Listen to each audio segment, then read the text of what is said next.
Oi pessoal, tudo bem? Hoje a gente vai dar continuidade aos nossos vídeos da parte de pneumática, né? Hoje a gente vai falar sobre consumo referente ao cilindro pneumático de duplação, né? É um cilindro que é muito comum de ser utilizado em sistemas pneumáticos, né? O qual ele tem como base entrada e saída, né, de pressão pneumática, tanto da câmara traseira quanto da câmara dianteira, para que venham ocorrer os seus movimentos de deslocamento, né? Então, com base nessa entrada, né, de pressão tanto na câmara traseira como na câmara dianteira, ele exerce seu relativo deslocamento. E justamente quando esse deslocamento ocorre, né, tanto para avanço quanto para retorno, ocorre o consumo, né, do ar comprimido que está lá no reservatório, né? Então, dependendo do tamanho da câmara, né, do cilindro, né, levando em consideração o volume da mesma, né, ele vai ter um consumo maior ou menor. E também dependendo da pressão que vai ser, é, o qual ele vai estar condicionado, né, pressão de trabalho, né. Bom, para esse cálculo do consumo, a gente leva em consideração a área, né, marcar aqui, né, então a gente vai ter em relação à área, né, que área é essa, né, esse é o primeiro ponto. Quando o cilindro avança ou quando ele recua, né, aqui são os lugares onde vão estar preenchidos, né, com o ar comprimido, tanto quando ele avança quanto ele recua, ele vai estar preenchendo a câmara dianteira ou a câmara traseira do cilindro. Então, o que se vai levar em consideração é justamente a área do êmbolo. Essa figura aqui, né, ela tem uma haste aqui, né, e aqui ela tem um diâmetro um pouco maior na câmara dianteira. Eu vou pedir só para desconsiderar esses valores, né, porque a gente vai levar em consideração que na área da câmara traseira, né, a gente vai estar considerando o diâmetro do êmbolo, que é essa parte aqui, que é um elemento circular, né, então a gente vai levar em consideração essa área circular. E para a câmara dianteira dele, que é onde ele vai estar em contato aqui, aí realmente a gente vai ter uma haste também aqui no elemento. Então, para essa câmara dianteira, a gente vai considerar a área do êmbolo menos a área da haste, que é onde o ar comprimido, né, vai estar pressionando, né, para que venha ocorrer o deslocamento do atuador, né? Nesse caso aí da haste do cilindro. Então essa área ela está relativa a esses dois locais, a área da câmara dianteira, a área da câmara traseira, a área da câmara dianteira. Na área da câmara traseira você vai levar em consideração apenas a área do êmbolo, e na câmara dianteira vai levar em consideração a área da haste menos ou a área do êmbolo menos a área da haste, né? Por que menos a área da haste? Porque quando ele desloca, ou quando o ar comprimido entra aqui, ele vai preencher o espaço vazio, ele não vai preencher o espaço onde está a haste, né? Então, por isso que a gente subtrai a área da haste. Nós já visto que ele só vai ter contato especificamente com essa área aqui, né? Onde ele vai ter contato, né? Então, essa parte central aqui ela não vai ter contato, tá bom?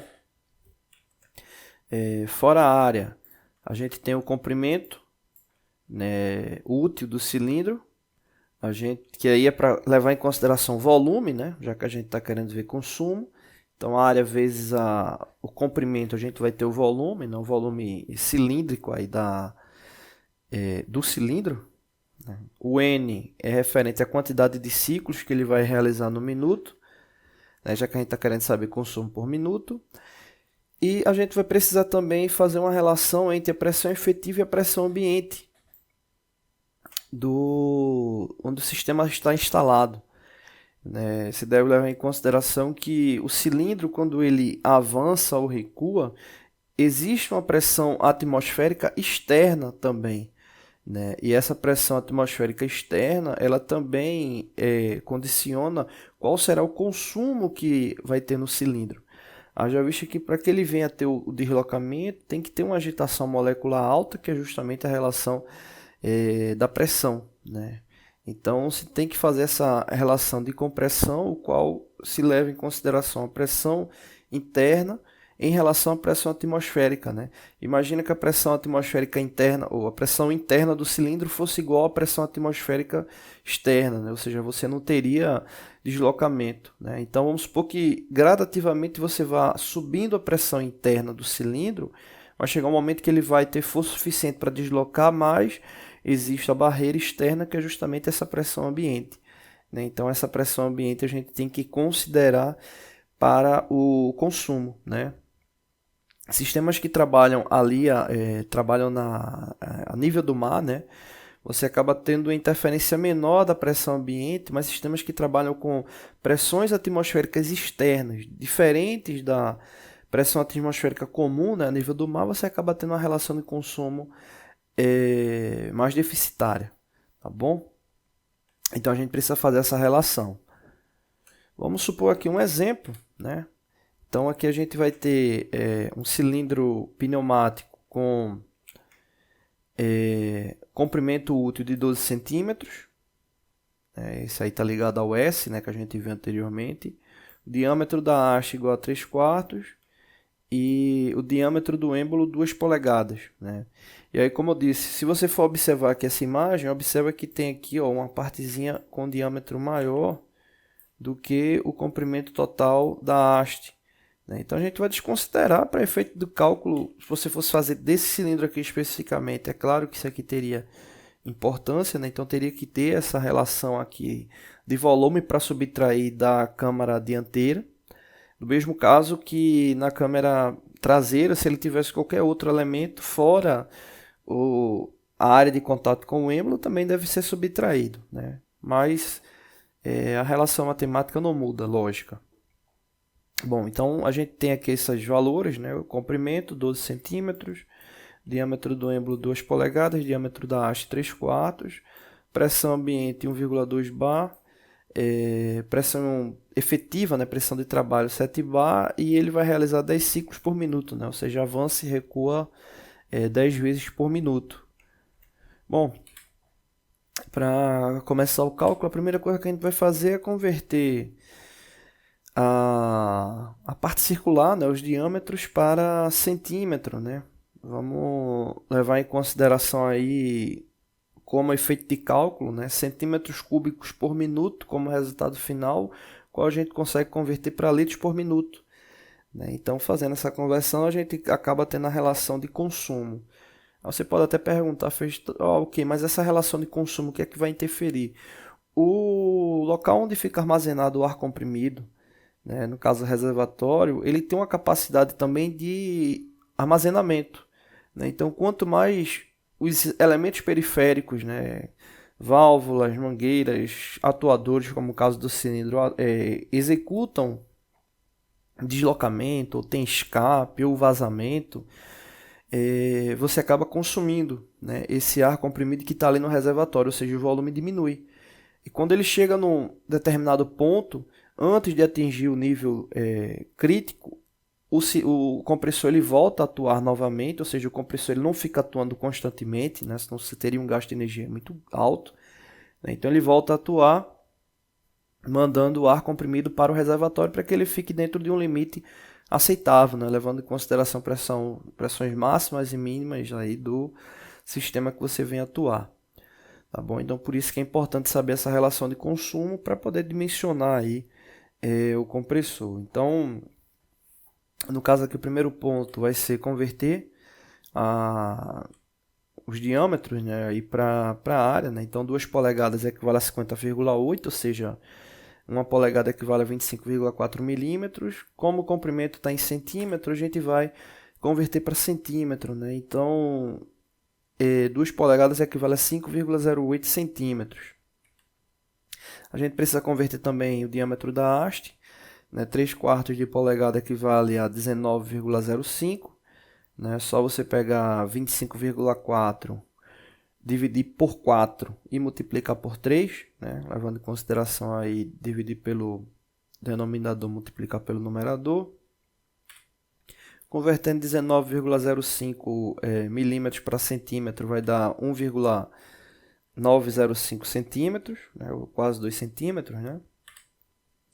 E com esses valores convertidos, a gente agora pode de fato ir para calcular a área, né? Onde a área circular ela é igual a πr ao quadrado, né? Então a área do êmbolo, como a gente já viu, o diâmetro dele é de 5,08 centímetros, né? Então como a fórmula é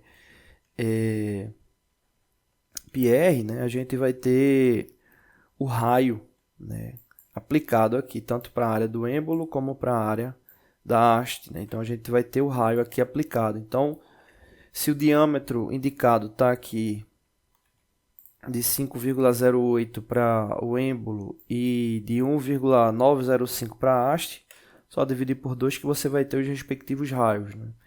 Então a área do êmbolo vai ser π vezes 2,54 cm ao quadrado e a área da haste π vezes 0,9525 ao quadrado, né? Então o resultado ele vai dar a área do êmbolo 20,26 cm² e a área da haste 2,849 cm².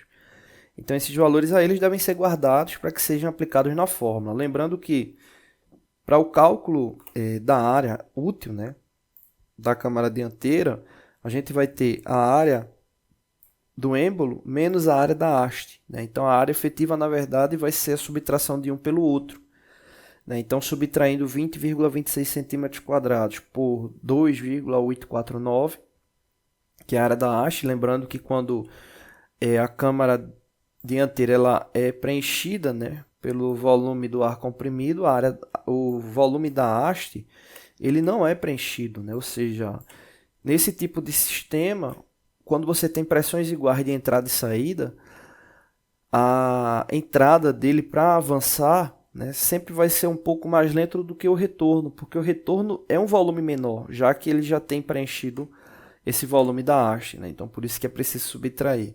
Então subtraindo um pelo outro vai dar 17,411 cm², né? Então as duas áreas úteis que a gente vai ter tá aqui marcado, né? A área do êmbolo e a área da câmara dianteira e a área da câmara traseira e a área da câmara dianteira, né? Então, como a gente teve essa relação de área, a gente precisa agora ter uma relação de volume e aplicação direta da fórmula mesmo. Bom, aqui no caso, o que foi que eu fiz aqui? Esse cálculo aqui é referente ao consumo para o volume da câmara traseira, né, do sistema.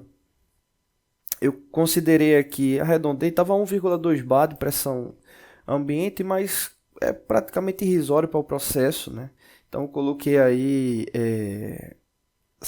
um bar, né? Considerei apenas um bar aí como pressão ambiente, né? Eu posso calcular com 1,2, 1,5, o correto é que você coloque a pressão ambiente real, mas aí para efeito de cálculo não teria tanta diferença. Então aqui a gente tem a área de contato, lembrando que aqui a gente só está calculando o volume do avanço, né, dele, ou seja, só vai ser aqui da câmara traseira. Então a gente tem aqui a área que a gente calculou agora há pouco, 12 centímetros é relativo ao comprimento, né, ou seja, é o S da fórmula, o 10 é o N, né, que é a quantidade de ciclos que vai acontecer por minuto. E aqui a relação de compressão, onde você vai ter pressão efetiva mais a pressão ambiente dividido pela pressão ambiente. Fazendo isso, né, ou seja, 20,6 cm² vezes 12 centímetros, né, que é o comprimento, a gente já vai ter uma relação de volume, ou seja, esse volume ele vai ser multiplicado por 10, que é a quantidade de ciclos que ele vai realizar, e pela relação de compressão, que aí no caso 7 mais 1 dá 8, dividido por 1 dá 8, né? Então multiplicado por 8 a gente vai chegar aí a 19.449 centímetros cúbicos de consumo em 1 minuto, já que ele atua 10 vezes por minuto. Convertendo para litros por minuto, vai dar 19,449 LPM, né? Ou seja, litros por minuto, né? 1 centímetro cúbico equivale a 1 vezes 10 elevado a menos 3 litros. Bom, então calculado o volume de consumo, né, da câmara traseira, a gente agora calcula da câmara dianteira, né? O que vai mudar aí é essa área aqui, que foi a área que a gente calculou, a área do êmbolo menos a área da haste. Então a gente vai multiplicar por 12, multiplicar por 10, fazer a relação de compressão, vai dar em centímetros cúbicos, né? O resultado final em centímetros cúbicos deu 16.714 centímetros cúbicos por minuto. Convertendo para litros, né? Ou seja, voltando aí 3 casas decimais, vai dar 16,714 litros por minuto. Então esse é o consumo da câmara dianteira. Então o consumo total ele vai ser dado pelo consumo da câmara dianteira com a câmara traseira. Somando tudo, ele vai dar um total aí de 36,163 litros por minuto. Ou seja, esse é o consumo que esse cilindro vai ter nesse sistema, com uma pressão de 7 bar de trabalho, uma pressão ambiente aí de aproximadamente 1 bar, e atuando 10 vezes por minuto, tá bom? Não deixe de se inscrever no canal, toda semana tem vídeos novos, valeu! Oi pessoal, tudo bem? Hoje a gente vai falar um pouquinho sobre simbologia. No caso a gente vai falar especificamente sobre simbologia de válvulas direcionais de pneumática, né? Então a gente vai falar aqui sobre duas especificamente. A gente já comentou algumas vezes, mas só para reforçar, né? No caso, exemplo, essa válvula, que é uma válvula bem comum da área pneumática, né? Observa que ela tem essas duas áreas, né? Que estão aqui ligadas, né? Vou colocar aqui área 1, área 2. O que é que essas áreas significam? Essas áreas, elas representam a condição de passagem das mesmas, ou da mesma, né? Então, no caso, ela tem duas condições de passagem, né? Ou seja, ela tem duas posições, né? Duas posições possíveis. Então, quando ela for acionada, ela vai estar ou na posição 1 ou na posição 2. Essa válvula aqui especificamente significa o quê? Ou vai estar bloqueando a passagem do ar, ou liberando a passagem do ar. Então, o primeiro ponto é esse, ela tem duas posições. E a questão é, quantas conexões vão poder ser acionadas a ela? Nesse caso, observa que ela tem 1, 2, 3. Ou seja, tem 3 possibilidades de conexão. Aí você pode dizer, não, está errado, né? 3 não, ela tem 4, 6. Porque não tem mais 3 do outro lado.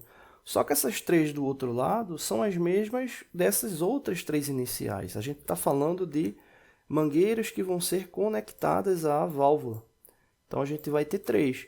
Quando ela muda a posição, que é uma posição interna, ou seja, o carretel, quando ela muda essa posição interna, as 3 mangueiras permanecem, né? Então, nesse caso, ela tem 3 conexões, né? 3 conexões estão ligadas justamente a esses indicadores que eu marquei aí, né? Então, em resumo, ela é a famosa 3 duas vias, ou seja,